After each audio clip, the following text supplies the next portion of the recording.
You know what time it is? Woo! Get into it! Get into it! Yes! We're back! Yes, we are back, darlings. We're back with Storytime with Chris. How we doing? So, like I always say, you don't have to watch these videos when they go live. You're more than welcome to watch them in your downtime, between time, chill time, snack time, nap time, chilling, max, relaxing time, work time, putting the kids to bedtime. Whatever you need, honey. We got you covered here at Storytime with Chris. We got you covered here at 103.3. No, I'm just kidding. Oh, gosh. I one day want to make my own radio station. That'd be cool. Or make a podcast, which would still work, but got to invest in better equipment. She does a great job. I love my mic. My mic is awesome. But I definitely want to get more studio level stuff to set up, to set up in my space where I can do a lot more animated work with my narrating when I read for Storytime. So if anybody has any cool techniques or knows of really good brands of mics and camera wear, please DM me, please. Okay, so we are back with the Black Cauldron, and we just found out from Gwistel that the Black Cauldron could potentially be in the marshes of Morva.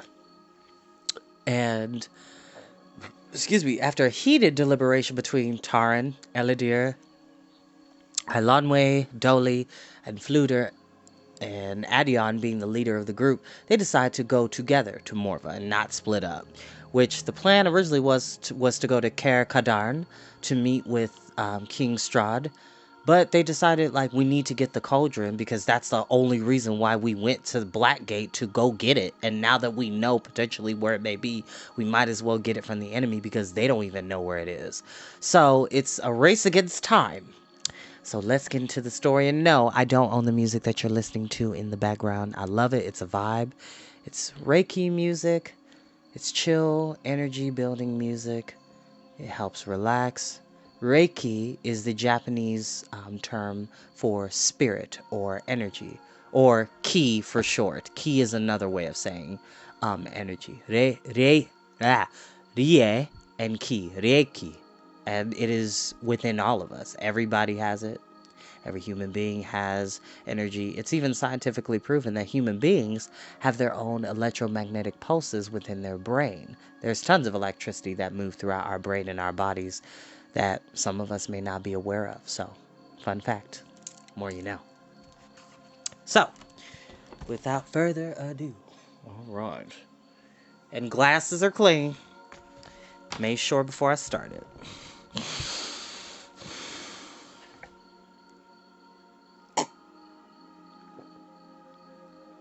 Goodness. Did I? Oh. I spilled a little. My apologies, y'all. Chapter 8. A Stone in the Shoe. Outside the waypost, night had already fallen. The sky was clear once more, but the chill had deepened.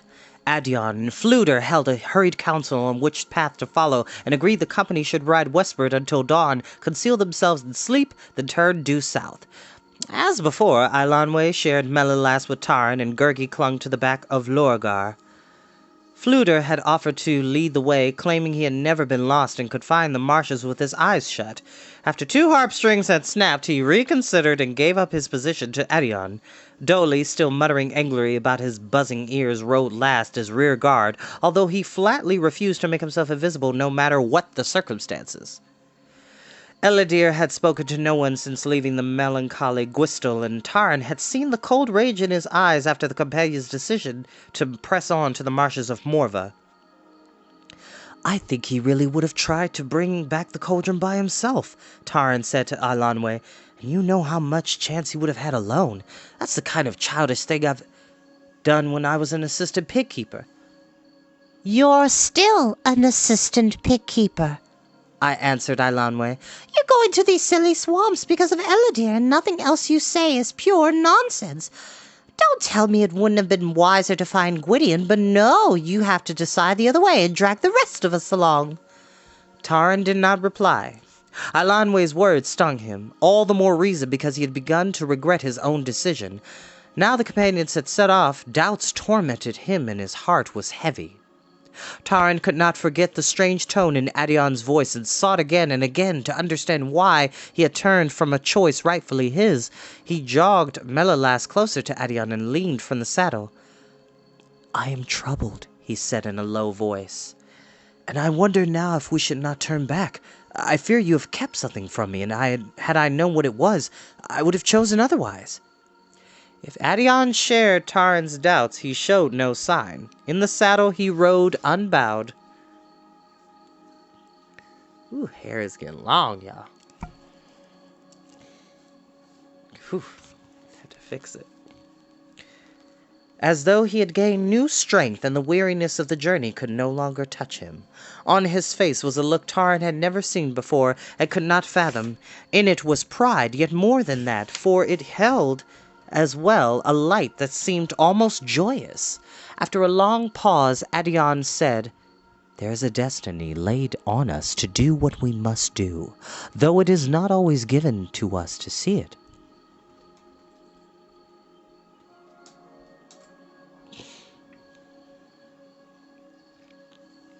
"I think you see many things," Taran replied quietly, "many things which you tell no one. It has long been in my mind," he went on with much hesitation, "and now more than ever, the dream you had. The last night in Caerdalban, you saw Ellidyr and King Morgant. To me, you foretold I would grieve, but what did you dream of yourself?" Adion smiled. "Is that what troubles you? Very well, I shall tell you. I saw myself in a glade.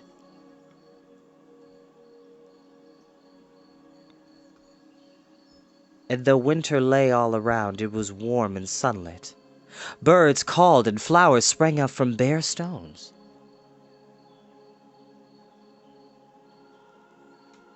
Oh, sorry about that, y'all. One of my audiobooks was playing. I'm on my phone, so like when I connect to my speaker and my mic, the last thing I play will pop on, so I apologize for that. I was actually listening to Arabian Nights, which is something we definitely have to get back to at a later point. But that's another conversation for another day. "Your dream was beautiful," said Ilanwe, "but I can't guess its meaning." Taran nodded. "Yes, it is beautiful. I feared it had been unhappy, and for that reason you chose not to speak of it." Adion said nothing more, and Taran fell back into his own thoughts, still finding no reassurance. Melalas moved ahead, sure-footed despite the darkness. The stallion was able to avoid the loose stones and fallen branches that lay across the winding path. Even without Taran's hands on his reins, his eyes heavy with fatigue, Taran leaned forward and patted the stallion's powerful neck. "Follow the way, my friend," Taran muttered. "Surely you know it better than I do." At daybreak, Adion raised his hand and signaled a halt. Throughout the night they had ridden, as it seemed to Taran, down a long series of descending slopes. They were still in the forest of Idris, but here the ground had leveled a little. Many of the trees were yet covered with leaves. The undergrowth was thicker, the land less stark than the hills around Darkgate. Dolly, his pony snorting white mist, galloped up to report no sign of the huntsmen on their trail. "How long that sallow millworm's powder lasts, I couldn't guess," said the dwarf, "and I don't think it'll do us much good anyhow. If Aurorn's looking for the cauldron, he's going to look hard and close. The huntsmen must know we've come in this general direction. If enough of them keep after us, sooner or later they're bound to find us. That Gwistle, for all the help he's been. Humph! And his crow, too. Humph! I wish we hadn't run to either of them." Ellidyr had dismounted and was anxiously studying Islomac's left foreleg. Taran, too, swung down and went to Ellidyr's side. The horse whimpered and rolled her eyes as he approached. "She has gone lame," Taran said. "Unless we can help her, I fear she will not be able to hold the pace." "I need no pig boy to tell me that," answered Ellidyr. He bent and examined the mare's hoof with a gentleness of touch which surprised Taran. "If you lighten her burden," Taran suggested, "it might ease her for a while. Fluta can take you up behind him." Ellidyr straightened, his eyes black and bitter. Do not give me counsel on my own steed. Islamak can go on, and so she will. Nevertheless, as Eladir turned away, Taran saw his face fill with lines of worry. Let me look at her, Taran said. Perhaps I can find the trouble. He knelt and reached towards Islamak's foreleg. Do not touch her, cried Eladir. She will not obey a stranger's hands. Islamak reared and bared her teeth. Eladir laughed scornfully. Learn for yourself, pig boy, he said. Her hooves are as sharp as knives, as you can see.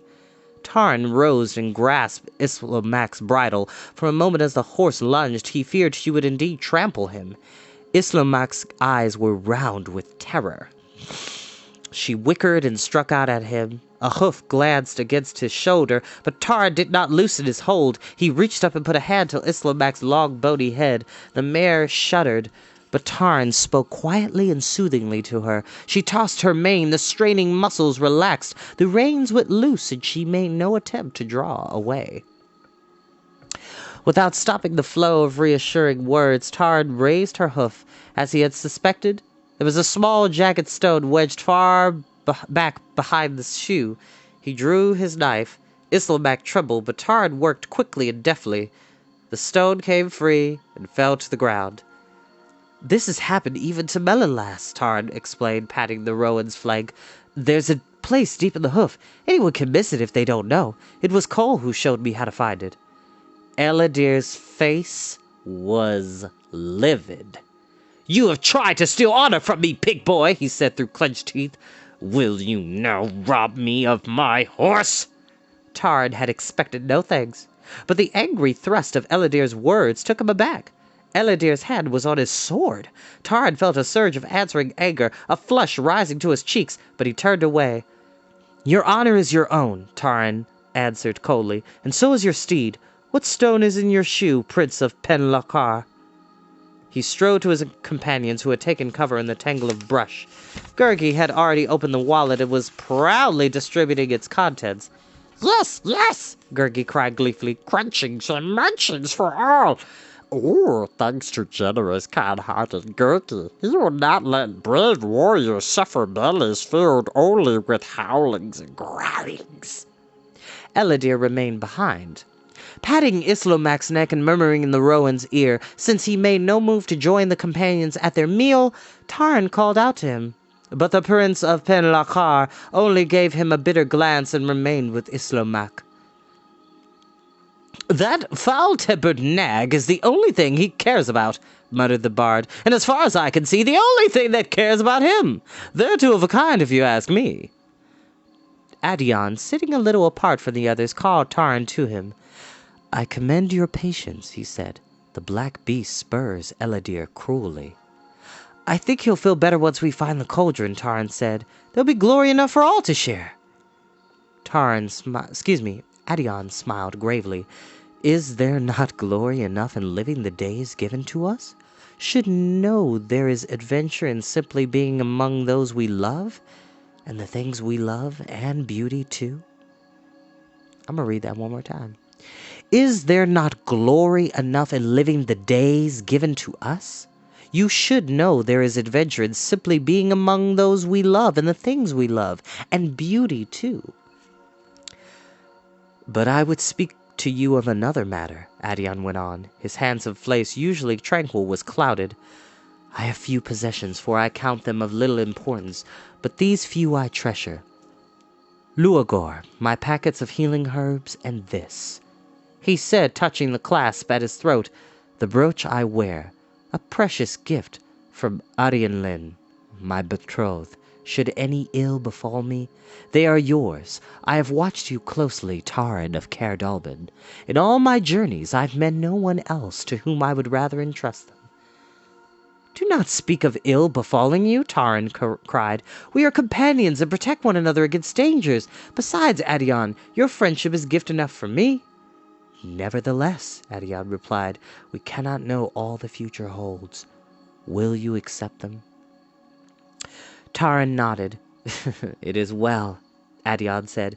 Now my heart is lighter. After the meal, it was decided they would rest until midday. Eladir made no comment when Adion ordered him to stand the first watch. Taran rolled up in his cloak under the protection of a bush. Exhausted by the journey and by his own doubts and fears, he slept heavily. The sun was high when he opened his eyes. He sat up with a start, realizing his turn at guard had almost passed. Around him the companions still slept. "Ellidyr," he called, "why did you wake me?" He rose hurriedly to his feet. There was no sign of Ellidyr or Islomak. Taran hastily roused the others. He ran a little distance into the trees and circled back. "He's gone!" Taran cried. "He's gone after the cauldron alone. He said he would, and now he's done it." "Stolen a march on us, has he?" grumbled Dolly. "Well, we'll catch up to him, and if we don't, that's his concern. He doesn't know where he's going, and for the matter of that, neither do we." "Good riddance to him," said Fluter. "If we had any kind of luck at all, we may not see him again." For the first time, Taran saw deep alarm in Adion's face. "We must overtake him quickly," Adion said. "Elidyr's pride and ambition swallow him up. I fear to think what might happen should the cauldron come into his hands." They set off with all possible haste. Adion soon found Elidyr's trail leading southward. "I was hoping he might have got disgusted with the whole business and gone home." "But there's no doubt of it. He's headed for Morva," said Fluter. Despite their speed, the companions saw no sign of Ellidyr himself. They pressed on, urging the last strength from the laboring horses until they were obliged to halt for breath. A cold wind had risen, swirling the leaves in great circles above their heads. "I do not know if we can overtake him," Adion said. "He rides as swiftly as we, and he is nearly a quarter-day's journey ahead of us." His heart pounding, Taran flung himself from Melilas and slumped to the ground. He cradled his head in his hands. From a distance came the shrill call of a bird. The first birdsong he had heard since leaving Caerdalbin. "That is not the true speech of a bird," Adion cried, springing to his feet. "The huntsmen have found us!" Without awaiting Adion's order, the dwarf raced in the direction of the huntsman's signal. As Taran watched, Dolly vanished before his eyes. Adion drew his sword. "This time we must stand against them," he said. "We can run from them no longer." Quickly he commanded Taran, Eilonwy, and Gurgi to ready their bows, while he and the bard mounted their horses. Within moments the dwarf was back again. "5 huntsmen!" he cried. "Go on, the rest of you! I'll play the same trick." "No," said Adion. "I do not trust it to work again. Hurry, follow me!" He led them through a clearing and halted at the far side. "Here we make our stand," Adion said to Taran. "As soon as they come in sight, Fluter, Dolly, and I will charge them from the flank. When they turn to give battle, loose your arrows." Adion swung around to face the clearing.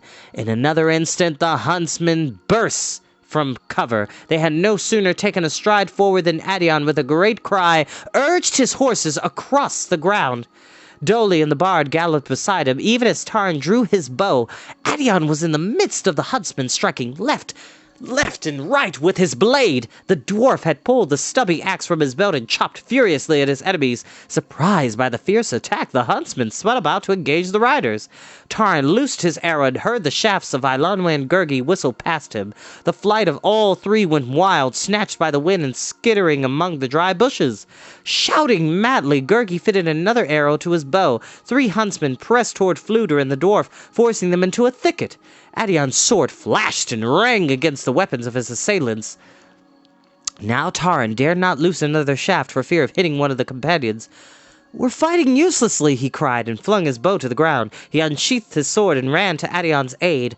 One of the huntsmen shifted his attack to Taran, who struck out at him with all his strength. His blow glanced from the jacket of animal skins, but the huntsman loosed his footing and dropped to earth. Taran stepped forward. He had forgotten the vicious daggers of the huntsman until he saw the man raise himself and snatch at his belt. Taran froze in horror. In front of him he saw the snarling face with its crimson brand, the arm uplifted to throw the blade. Suddenly, Lloyd was between him and the huntsman. Adion rose in the saddle and swept down with his sword. As the huntsman toppled, the knight flew glittering through the air.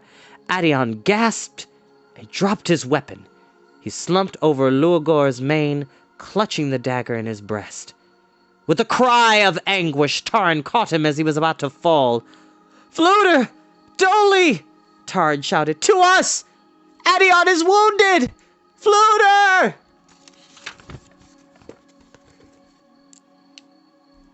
And that is where we will end for tonight. Kids, when you get older, and I'll probably have to dedicate a different video to the theme that is being discussed in this chapter. Death is not something we're unfamiliar with in stories. It's just a very delicate conversation to be had, but it says a lot about Adion, who willingly knew, more than likely, that he was going to lose his life in service of protecting a fellow comrade and a friend. And there is a beauty in that. There's a beauty in that we'll take a time in another video to discuss in a more balanced fashion, okay? But some of the greatest heroes die and some of them don't. Some of them live and survive to tell the tale, and others, they leave their journeys where life allows them to leave them. But Adion is one of my favorite characters in this series. I love Adion. He's a bard. He's also royalty, aristocratic, and very balanced. Personally, I feel like Adion would either be a Libra or a Pisces or a Cancer. His personality kind of fits those. Comment below. I'll talk to you all later. See you all next time. Love you all so very much. Bye-bye now.